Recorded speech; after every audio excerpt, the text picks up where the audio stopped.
Salut la famille, j'espère que vous allez bien. Hier en Espagne, il y a eu deux clubs qui ont été humiliés par le FC Barcelone. Premièrement, l'équipe féminine du Real Madrid qui a pris 5 une manita face à l'équipe féminine du Barça. Et voilà, ce n'est que le quotidien de l'équipe féminine. Elles sont propriétaires de l'équipe féminine du Real Madrid parce que ça fait 19 matchs et 19 victoires en faveur de cette équipe du Barça. L'équipe féminine du Barça, bien sûr.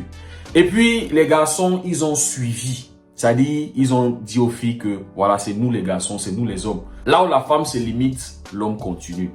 On a vu le Barça humilier Valencia 7 buts à 1. Si ce match terminait avec un 10-1, avec un 12-1, voilà, ça n'allait pas être surprenant parce que le Barça était juste enfeuillé, injouable. Et les amis, ça fait de cette équipe d'Antiflick l'équipe qui marque le plus dans les 5 grands championnats. Hier, l'équipe a atteint la barre de 101 buts sur Antiflick. C'est-à-dire, si le Barça avait converti la moitié des occasions qu'ils ont ratées, plus de 50 occasions ratées, plus de 50 grosses occasions gâchées par le Barça, s'ils avaient converti seulement la moitié, c'est-à-dire actuellement, le Barça devait être dans les 130 buts. Mais les amis, malgré tous nos déchets, le Barça reste l'équipe la plus dangereuse offensivement dans les 5 grands championnats. Et même en Champions League, le Barça est l'équipe qui marque le plus. Et maintenant, les amis, l'un des défis pour Antiflick et ses hommes, c'est est-ce qu'ils vont pouvoir atteindre ou battre le record qui est détenu par le Real Madrid en nombre de buts collectifs dans une saison. Je vous rappelle que lors de la saison 2011-2012, sous José Mourinho, le Real Madrid a marqué 127 buts. Donc, est-ce que Antiflick et ses guerriers pourront atteindre ces chiffres-là ou peut-être battre ce record? C'est l'un des défis que Antiflick et ses hommes peuvent relever. Ou bien, encore les amis, est-ce qu'ils vont atteindre la barre des 116 buts marqués par le Barça lors de la saison 2016-2017 sous Luis Enrique. On se rappelle que c'était la MSN qui était le front d'attaque de cette équipe. Mais les amis, marquer autant de buts n'est possible que quand Antiflick réussit à trouver une équipe équilibrée. C'est-à-dire réussit à avoir l'équilibre. Hier, on a vu une composition qui était équilibrée. Et c'est pour ça que le Barça a pu humilier Valencia. On se rappelle de notre première partie de la saison.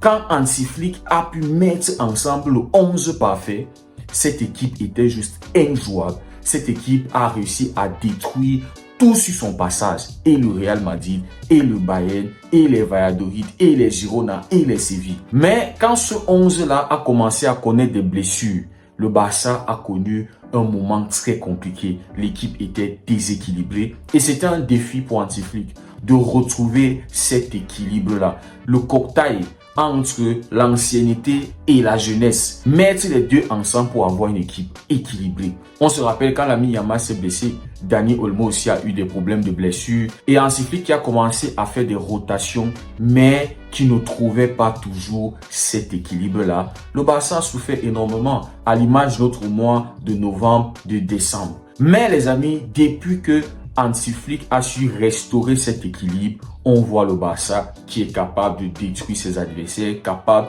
de marquer énormément de buts. On a marqué 5 buts face à Betis, on a marqué 5 face au Real Madrid, on a marqué 7 hier. Et les amis, on croit qu'avec ce qu'on a vu hier, Antiflick a peut-être trouvé cette équipe-là, cet équilibre-là. Et les amis, le match d'hier peut être un point tournant pour le Barça. C'est parce qu'on a vu cette équipe souffrir face à des petites équipes, face à des blocs bas, incapables de gagner face à des équipes qui sont très bas dans le tableau. C'est pour ça que hier, on se disait que le match allait être compliqué parce que Valencia est actuellement 19e de la Liga.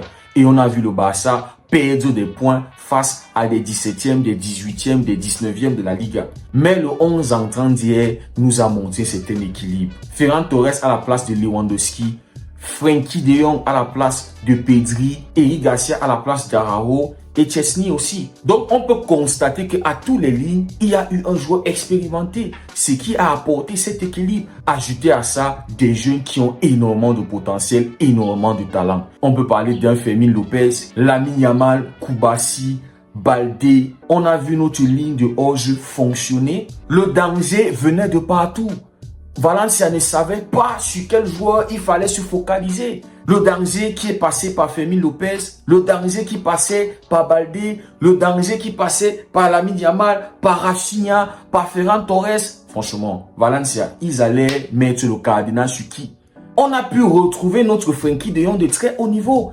Un Frenkie de Jong qui est capable de se projeter dans la surface et de marquer des buts. Il y avait de l'expérience sur le terrain et il y avait de la fraîcheur. Et les amis, c'est cette fraîcheur qui nous a permis de créer des espaces pour pouvoir marquer des buts. À l'image des déplacements de Ferran Torres, les déplacements de Fermin Lopez, les déplacements de Frenkie de Jong. Donc les amis, hier, Hansi-Flick a pu mettre un 11 qui était cohérent, un 11 qui était équilibré. Mais les amis, notre plus grand défi cette saison, avec tout ce qu'on est en train de montrer, ce ne sera pas de battre le record du Real Madrid de 2011-2012.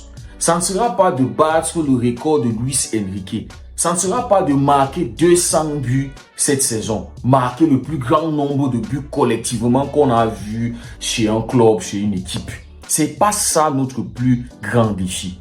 Le plus grand défi, c'est que ces buts doivent compter pour quelque chose. À la fin de la saison, le Barça doit remporter un titre majeur. C'est là où tout le monde est en train de nous attendre. Et c'est là où je dis que ne soyons pas les tocards à la fin de la saison. Ce Barça qui a impressionné, ce Barça qui nous a donné des soirées cinématiques, Netflix, on est passé par toutes ces émotions. Il y a du potentiel. À la fin de la saison, on doit ramener au moins un titre majeur. Que ce soit la Liga, que ce soit la Champions League. Parce que c'est ça, tout le monde est en train de nous voir. Le Barça éclipse toutes les autres équipes en nombre de buts marqués, en nombre d'occasions créées. On est devant les Liverpool, le Real Madrid, les Inter de Milan, les Juve, les PSG et tout ça. Mais Liverpool est leader de son championnat. Liverpool est devant nous en Champions League. Ils sont actuellement premiers et peut-être ils vont faire le 8/8. Le Barça est deuxième. Tous les yeux sont rivés sur ce Barça. Vous jouez un football attractif. Hansi-Flick a réussi à faire un cocktail du football espagnol et du football allemand. Et ça donne quelque chose de très beau à voir. À la fin de la saison, il va falloir mettre un trophée majeur. On a remporté la Super Coupe. C'est une très bonne chose. Peut-être on va remporter la Copa del Rey. Mais il faut que, à la fin de la saison, qu'on remporte soit la Liga, soit la Champions League pour couronner tous ces grands moments-là, c'est-à-dire toutes ces humiliations qu'on a infligées à tous ces clubs-là. On doit ramener un trophée majeur pour couronner tout ce qu'on a eu à bien faire tout au long de cette saison. C'est déjà une bonne chose que Hansi-Flick a pu trouver une équipe B, une équipe équilibrée comme ça, qui peut ramener énormément de points en Liga, parce qu'il va falloir enchaîner des victoires jusqu'en fin de la saison, tout en espérant que nos rivaux commettent des faux pas. Et c'est aussi une bonne chose que Frenkie de Jong, Fermin Lopez, Ferran Torres, Eric Garcia se mettent au niveau, là où les premiers titulaires sont. Notre victoire d'hier, on l'espère qu'elle a remis nos joueurs en confiance, surtout après les mauvais résultats à domicile. Donc, on espère que on va se nourrir de cette énergie-là. L'énergie d'abord qu'on a acquis à Lisbonne et ensuite l'énergie à domicile pour faire face à Atalanta mercredi. Les amis, nous sommes à une phase très déterminante de la saison. C'est là où ça compte énormément et ça fait énormément plaisir de voir les joueurs revenir, reprendre la confiance comme on l'a vu hier. Les amis, dites-moi ce que vous en pensez en commentaire. Merci beaucoup pour votre soutien. Si le contenu vous a plu, n'oubliez pas de liker, n'oubliez pas de vous abonner. Prenez tout soin de vous. On se dit à très bientôt et que Dieu vous bénisse.